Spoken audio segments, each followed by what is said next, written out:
Yeah, we're looking really official today. Let's give a big warm welcome to our Technical Oversight Committee members.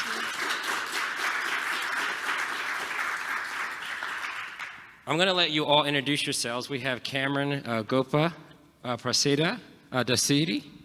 You're going to introduce yourselves, tell people what you do, what your background is, and maybe give a little taste of what your involvement in Spinnaker is. We'll start from left to right.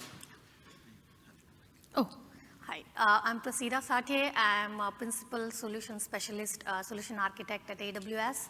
I work with the AWS customers, strategic customers, to help them with the containerization and application modernization.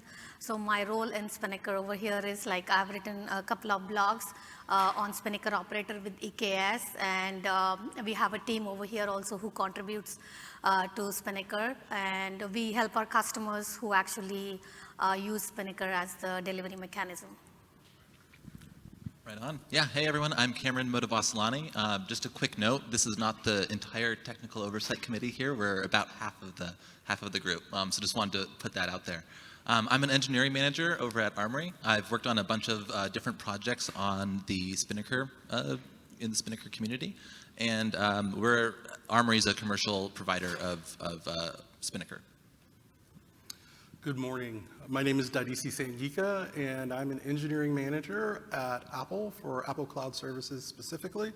My team focuses on Spinnaker exclusively. We contribute to the Spinnaker community, and we build services internally for Apple. Good morning. You can hear me? I'm Rebala. I'm CTO and a co-founder of OpsMX. I've been working with Spinnaker for a few years now. Originally started with Kubernetes SIG and made a few contributions there. And we're, of course, fully committed to Spinnaker. If you're like me, most people have a question, what is the purpose of the governance board and what influenced you to join? So anyone that wants to start, you can pass the mic, take it from there. Totally, yeah, I'm happy to talk to, what's the purpose of the governing board. We need to come up with a plan and a vision for Spinnaker and for the future. Not just coming up with a plan and a vision and then telling the community to do it. We need to staff and help make this vision a reality. So that's what we're here to do, and that's what I hope that we're going to be talking a bit more about today. So what was my motivation for joining the community? Really revitalizing the community. As you can see here, we're acting on that plan right now, so it's pretty exciting. We want to reduce the technical debt as well, and really lower the barrier of entry to develop on Spinnaker. That is to say, contribute to the Spinnaker code base and increase contributions. I think when we go to Dadisi, I have a thing, you're a large organization over at Apple. You could just download the software. Pretty sure you have all the engineering talent in the world to just use it. Why go to this next level and really join this board and actually put in this extra work? Great question. Spinnaker is a wonderful product. It's a really dynamic community. And it was doing great things, and we want to just contribute to that. We have been contributing to Spinnaker for quite some time, and we just really want to extend our involvement in the community, help lower that bar to entry, and keep it growing and keep it moving forward. So what was the question? So the question is about the oversight community. You work at a very large cloud provider. You have your own tools as well, and you mentioned earlier that you have customers that use Spinnaker. And again, you could just easily support those customers.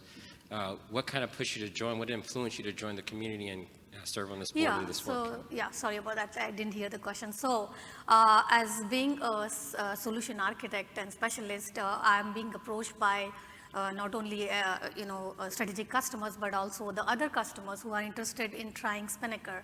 And the first thing is like, how can I get started with that very easily, right? So I was thinking that we have this new EKS blueprint, which we are going to announce in the reInvent. So here's my idea. Like I was thinking if we can have a plugin for Spinnaker into that EKS blueprint, that would be a good start for our customers who are using the EKS, which is a Kubernetes managed service at AWS, and they can easily adopt Spinnaker behind the scene. As OpsMX, we work with a large number of customers who are using Spinnaker, and we see some of these common themes recurring in terms of Spinnaker extensions or increasing the scalability and things like that. So the community is already contributing to those, and we are also actively contributing. So to bring in a perspective with multiple people, we were talking about the users and contributors and leaders. So we also want to bring that perspective in, bring more users in, have them contribute to the system. So we want to take that leadership role, be active there. Maria is going to run around with the mic. If anyone has questions for the Oversight community, you can just raise your hand. I'll acknowledge you, and we'll let you ask your question. I'm going to go on with the next pre-planned question that we have. Your governing board. What plans do you have? What are you governing?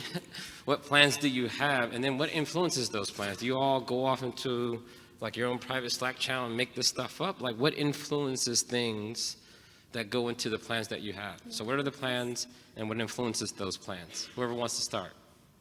You can start. Sure. Yeah. That's a great question. What's the plan, and how did we come up with the plan? So when we created the Technical Oversight Committee, we did a couple things. We took a look at the existing landscape with our governance structure and said, hey, this isn't working. Let's combine the steering committee and the Technical Oversight Committee together so we can be a bit more agile in making decisions and then making it happen. So coming up with the plan, what do we want to do and make happen? That's kind of like the starting point. So we took a poll amongst all of ourselves. Why did we join the community, and what do we want to see happen in the community? And we took those answers, and that really is driving our roadmap in our future. So I think we're going to keep hearing those same kind of themes of developer experience, lowering the barrier of entry, and then making Spinnaker a bit more robust and scalable, a true multi-cloud solution. So I'm going to pull into one of the nuances that you mentioned. You know, you said Technical Oversight Committee, and you also mentioned a steering committee. What's the steering committee, and how are those things different? Totally, yeah. There is no more steering committee. It's just the Technical Oversight Committee. And what we had seen was the participation, especially over the pandemic, the participation from those groups and those committees just kind of fell off. So we really want active, engaged members who, again, are contributing to the code. And that's actually how we came up with this committee, is we took a look at who are some top contributors, who's interested in the community and participating, and went from there. All right, then we have a question from the audience. So Maria, if you could, you can lower your mask if you're comfortable, introduce yourself, make your statement, or ask your question. Hey everybody, my name is Joel Vasallo. I'm actually going to be speaking a little bit here, but thank you so much for taking time to answer some questions.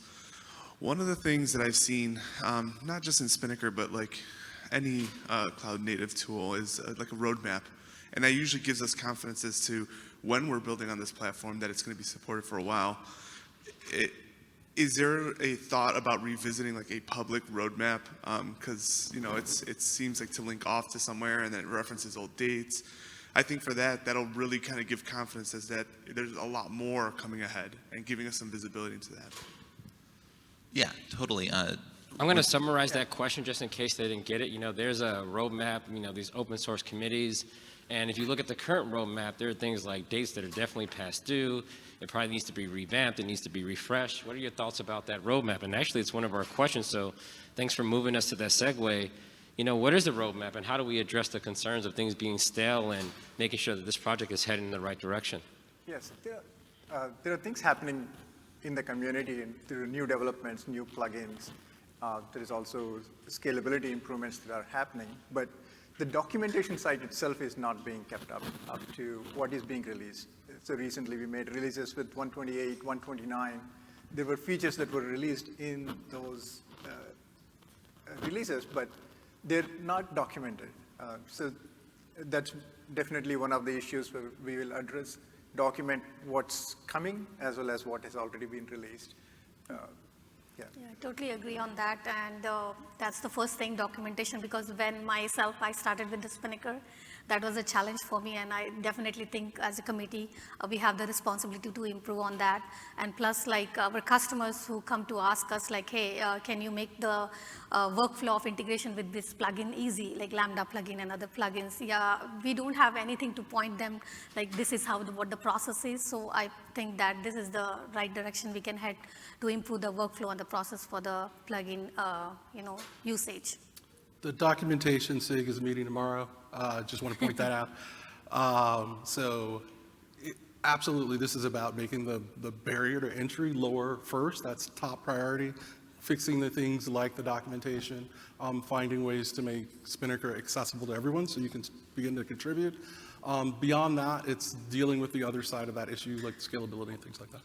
And I think maybe, and you can correct me if I'm wrong, when I hear a question like that, and we talked about the different organizational types, and when you say, hey, this community is a teal community, I think people want to know, like, that documentation also kind of signifies consensus. When I see a public roadmap with up-to-date dates and commitments and names by those commitments, I think people get this feeling like, okay, this is what's coming. I have an opportunity to debate and discuss those things. And then when there is healthy documentation, it feels like, hey, you're communicating that these things should actually be used versus some back-end thing that may apply to a small set of people. I'm going to keep going with this. Anyone, do you want to add anything else to that? Yeah, I do. Part of revitalizing the community and coming up with a plan is to get consensus, and we're in that process right now. So one of the things, to answer your question earlier, one of the things we want to do is revive the SIGs. So the SIG participation has been a little bit lower than we'd like, so we want to come up with the plan of action and then start staffing those SIGs. So we do look at all of our orgs for help on this. We're also asking the community if you're interested to participate and lead some of these things as well. Yeah, I think it's a good place to step up for users of the particular product. If you really want to see these documentations get written, you might have to write them. Right? That's the thing that I think sometimes we overlook. I'm going to go to the next question here, and we're going to get a little deeper. And the Spinnaker release cadence has slowed last year. And a lot of times when, if you use any popular open source project, we look at those GitHub stars. We look at that last commit date. And we're also worried about the velocity and the overall health of the project. And so for this particular question, number one, has the cadence slowed down? And if so, what are we expecting going forward? Totally, yeah, and I'm happy to answer that question. So over the pandemic, Bintray was taken down. So Bintray is end of life and sunset, and it was very interesting to myself that it was very hard-coded in many different parts of our release process. So I did take a whack at trying to just fix what was currently there and update it. It turned out to be a very huge problem, a really big project. I was actually going through some old Google Docs that predated my time on the Spinnaker project, and I saw the previous developers and leaders saying in comments, oh, this is going to be a big project, right? It was very much something that, hey, it's not broken, so why fix it? It accomplishes our needs, and we can make releases. Bintray went down, and our release process essentially shut down. The automated release process, I'll say. So huge thanks to Salesforce, David Byron and Carl Skuse. I hope I'm saying his last name right. They basically came in and totally revamped our release process. So we have been making releases a lot more often, regularly now. So that's been going well. There is still room for improvement. So we have a changelog that has new features and breaking changes and all of that good information on the website. We want to start promoting the fact that, hey, there's a new Spinnaker release. Take a look. So we want to start doing blog posts, videos, etc. We also want to improve the testing for open source. Right now, the feedback loop is a little bit too long, and we want to start adding more tests that block pull requests from actually breaking the project. We want to improve that a lot in this next year. Yeah, I would like to also say thanks to David and Carl to bringing this up to date. It definitely improved a lot in the last few months. We did make 128, 129, and 130 is coming soon. So that's a big improvement. And And the testing is another piece. One of the reasons why we're not able to bring in more things into it faster is being able to have that integration test cleanly done with all the new plugins and extensions. We want to give that community a chance to test their own extensions as well. So that's big on priority for sure. And so we'll make that happen, and we should expect better review process as well. All the contributions that are coming in go back into the open source and gets released. Not just major releases, we may even look at patches if something breaks in between community finds. We want to be able to respond faster and make patch releases. Yeah, I mean, I think a lot of times people underestimate the responsibility now of a popular open source project. You know, when I got into open source years ago, putting something on GitHub or anywhere, just making it available was like the bar. Now you got to have a logo, release cadence, videos, user conference. So a lot has changed since then, which kind of moves me to my next question, which is, and I've seen this in other communities, and this is really where I think a lot of open source projects have to understand the larger landscape. Lots changes in these communities. Communities borrow ideas from each other, as we should. But then new projects come up, and especially in the CD space, and a lot has evolved since Spinnaker first came out. So how does Spinnaker interact with the other tools in the space, right? We've seen a big movement towards declarative tools. As new platforms, deployment targets come out like Kubernetes, you see tools come out that are hyper-focused. We saw that in the previous talk. So how do you all think about that in general? And then, you know, how does Spinnaker interact with those tools? Is it a Spinnaker versus the world? Or is there an end in that equation? So I can start. As I mentioned before, we are looking towards, I have another session at 3 o'clock or 1 o'clock, I guess, with Spinnaker operator and using the customize, how we can deploy the Spinnaker service in EKS. So as I mentioned, like probably that will be the best start from our side, like from AWS side, to contribute towards that via the EKS blueprint. And I think like giving more information and insight to what we have developed so far, like my colleagues have developed the key along with the customer. So that is one area where I see that we could do more, like a marketing or visibility as part of this TOC, so that they can get some information on those plugins. So. Yeah, one of the key value propositions of Spinnaker is how interoperable it is with different pieces of technology. So we saw the Argo integration earlier, and I think that's becoming a more and more common thing that we'll see Spinnaker and Argo. I definitely believe Spinnaker is an and product because it does integrate so well with other best-in-class tools. It is very interesting. You know, you bring up Kubernetes and Argo, and these are, I mean, I don't want to say relatively new, but they're, I guess, relatively new in the timeline of deploying software. They used to be, you know, hardware and then virtual machines, and now Kubernetes, and I mean, what's next, right? Does the existing tooling support moving from one platform to another? Spinnaker does, and that's kind of one of the great things about it is it solves your issues today, and it can help support your issues tomorrow as well. Yeah, so that's a very good point. The Spinnaker has its strengths. It's a fairly good way of constructing the workflows, and it has pretty strong deployment credentials with cloud environments like AWS. And even with Kubernetes, I think the Home Depot originally tried to implement a scalable but limited feature set that allows the ease of use in terms of resources, and we added a few things to it. We also implemented something like, hey, you can separate out your cloud environments and run individual cloud instances for AWS and Kubernetes all within the same Spinnaker. So there are a bunch of strengths that Spinnaker has and it brings to the table for multi-cloud environments. But there are things like the declarative things that are improving, and also the interoperability. There are other tools that are coming in the ecosystem. When you look at large enterprises, there is interactions that needs to happen with those.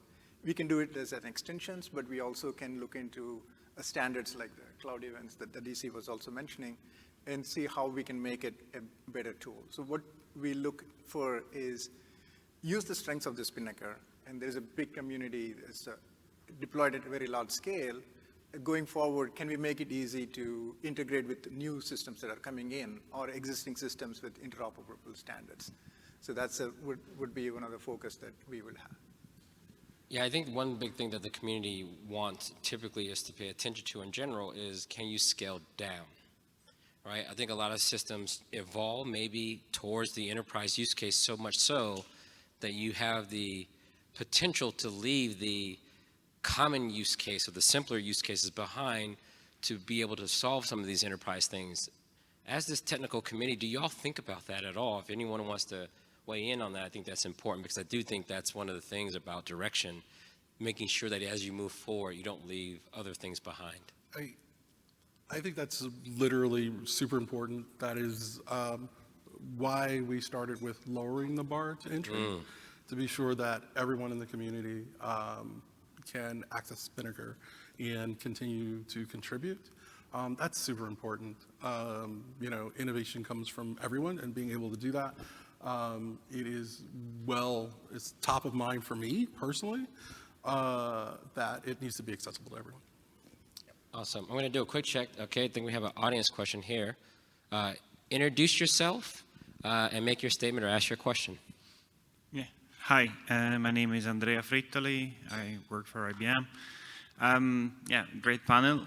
And I wanted to ask, if I want to interact with the TOC, how does it work? How does the TOC operate? Are there public meetings I can join? Is there a distribution list I should write to? Or so far the meetings that we've had have been at roughly a monthly cadence. We do want to make that more of a monthly cadence, let's say. But yeah, we do want to start publishing, like to Joel's point earlier, the roadmap and the vision. I guess what I would say is we're still kind of nailing that down, and once we do, it's going to be part of the push is to get that out there and promote that. I think meeting notes, making those public is I'm personally pretty chill with that, but again, that's one of those things I would want to get consensus around first. So I'm going to ask for more concreteness. So if you are in the community and you know that there's this committee, do they send y'all emails? Is there a mailing list? Do they scream at you on Twitter? Like, what do you prefer? Oh, totally. Yes. That's a great question. So there's a mailing list at toc@spinnaker.io. We are also in Slack. We don't have a public. Well, we have a governance channel actually. That's where I would recommend folks to join in and leave some comments if you have questions, comments, concerns. Let us know. I'm going to ask another follow-up there. I want to represent the community here a little bit. You have these meetings, and today they aren't public. Like, I can't just go and attend it, drop in your Zoom. And so is it because of the nature of the things that are being discussed? Is it the type of work that you're doing that shouldn't be public until decisions are made? What keeps it from being accessible to watch in real time? Yeah. Theoretically, there is nothing that's private there. It's a community thing. It's made up of users and contributors, really. So we will look to see if we can make it public. You're going to make it public? Woo! Right on stage. No, I'm joking. Don't clap yet, because that's not official. It's a joke. We'll let the committee decide through its normal process. I would like to make it public. I do want to make sure that maybe we start a new doc and say that's the private doc, just to make sure that we're not leaking any information from our orgs that we shouldn't be. I'll tell you, I've been a part of a lot of big communities, big and small, and transparency goes a really long way, especially for the fact of just knowing that these meetings are occurring, knowing that important things are being talked about. And actually, you might actually inspire someone to raise their hand to possibly want to join the committee at some point in the future, or being able to relay information that you all cover in a more real-time basis to their other communities, right? My guess is you all can't reach the entire world. So having the rest of the community be able to relay those messages from, somewhat of an authoritative source can go a long way. That's a fantastic question, by the way. Thanks for asking that. If you do have a question, raise your hand. We'll bring the mic to you. We have about 10 more minutes, so, we're going to take another one. Fantastic. Introduce yourself and ask your question. Hi, I'm Jesse, and I'm at Autodesk. And I wanted to riff on that a little bit because I've had some conversations behind the scenes with folks in the Slack channel and whatnot. And as our organizations use Spinnaker and become more adept with it, and more mature in how we build around it and within it, there's definitely like some IP or some ways of doing things that folks kind of hold close. And I'm wondering if there's any way that the technical oversight community can kind of coax some of that stuff out of some of these organizations, like Netflix, that when they have these like really advanced kind of patterns that they're stumbling across the same things, but they're maybe a year or two in front of us. Why should we go through those pains if they've already kind of solved this stuff? And I get it, like you can't release everything all the time, but it does seem like some of this stuff is more like patterns, right? So maybe they could be coaxed. If you don't mind, before you answer the question, attempt to summarize what you heard, mainly because I think there is this natural evolution where these products and projects and the users of those projects tend to diverge or grow in different directions. Does that stuff come back to the community, or do we all have to go through that same kind of journey ourselves? So make sure you, when you answer your question, kind of what you heard and what parts of that you're addressing. Okay. Yeah, so what I heard was there are certain patterns that most of the organizations are going through. We saw the Spinnaker adopting at scale at a bunch of these large organizations. And the Spinnaker users now, they are hitting some of those limits, and they're looking at the same kind of problems. So some of them are features that are going to the open source, some of them are patterns, best practices, and things like that. For example, if you want to take a multi-region HA, kind of deployments with Spinnaker. So how do we get this back into the community? What are the ways that we can help everyone else learn from others? Right? That's a very good point. I think for the last 1 year, there has been a little slowness because of the pandemic and other things. Now, with the steering committee and technical oversight committee merging, and also revitalization of special interest groups. Usually most of the discussions in SIGs are public. Anyone can attend. The notes are all public. We have Slack channels. I think we start going through that motions of getting the participation back in again. So that will also bring in all the changes that are happening, making it easy for people to contribute. And that will bring back the discussions in Slack. Also, we can have much more lively discussions and exchange of ideas. I'm totally for that. I have a quick follow-up to that. I watched the HashiCorp community evolve, Terraform. We watched the Linux community play out for 3 decades, and we saw Kubernetes come on the scene, and they had something very in common, which was an easy way to extend those systems in a very first-class way. And maybe to that question, how easy is it for an organization that does solve some of these kind of deep technical problems for them to communicate back or to even share it as an extension that doesn't require global consensus from the entire Spinnaker community? I guess the question is that even possible today? And if not, is that something you all are looking into to make sure that extensibility of even core functionality is even feasible?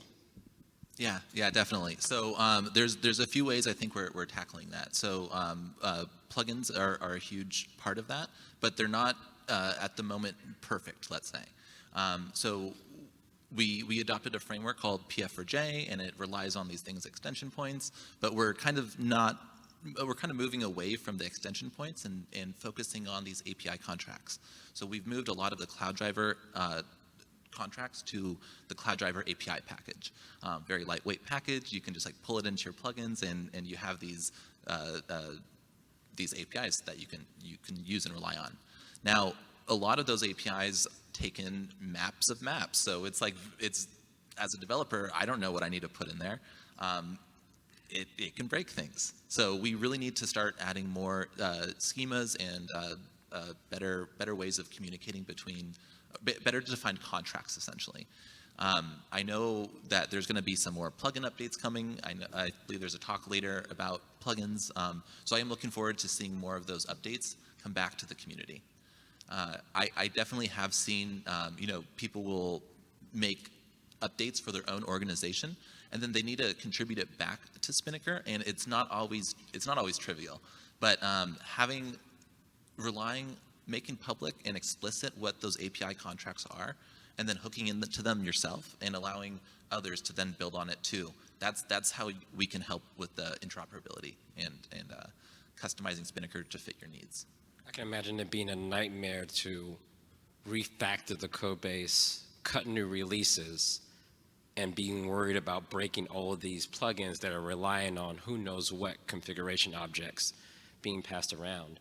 Are there any more audience questions? All right, if you have a question at any point, raise your hand. Maria will bring the microphone over to you. I'm going to get to the last question that we have scheduled, which is, what advice do you have from contributors that want to get more involved in the community, right? We heard some good feedback about people wanting a little bit more transparency, maybe getting involved in discussion. I heard a lot of people volunteer to write docs for releases and features. But what else advice do you have for the community to get involved? I would suggest you start at, of course, Spinnaker.io. In the documentation, we have some information about the guidelines to commit and also the Slack channel. Definitely join the Slack channel. It's a wonderful community. They're very welcoming. And, just talk to us and we will help you through it. And as we lower the bar to entry, it's good to know, the information that we need to be sure that's in the documentation and make sure that's available for you. Yeah, we're doing a few other things as well. So SIG participation, again, it's a huge thing, and that's really where I'd like to see most of the community interaction and engagement. I view it through SIGs. As Dadisi said, Slack is also a big area. There's a weekly Spinnaker office hours every Tuesday. So if you want help with Spinnaker, getting started, trying to figure out how can I contribute, that's also a great place to start. While it's not quite confirmed, I would like to do another, we did a Spinnaker gardening days in the past, and I'd really want to do that again next spring. So April, May, I'm really hoping that we throw another one of these gardening days is what we called it. It was basically a week-long event where anyone in the world, and we did have worldwide participation in it, could join a team. You might not know other people who work on Spinnaker or want to work on Spinnaker Hackathon. So you get placed with a team, and then we provided, the community provided mentors to help out teams getting started. Getting started is not easy. So we do have that first-time contributor workshop coming on tomorrow. So I do highly recommend checking that out. And if you have anything what you integrated with Spinnaker, any plugins or any ideas, please feel free to share to this team. And maybe we can come up with, I was thinking, whatever blogs you have, we could share it, we could make it visible as part of this community and maybe adopt it as best practices. So those are some options what we have. Yeah.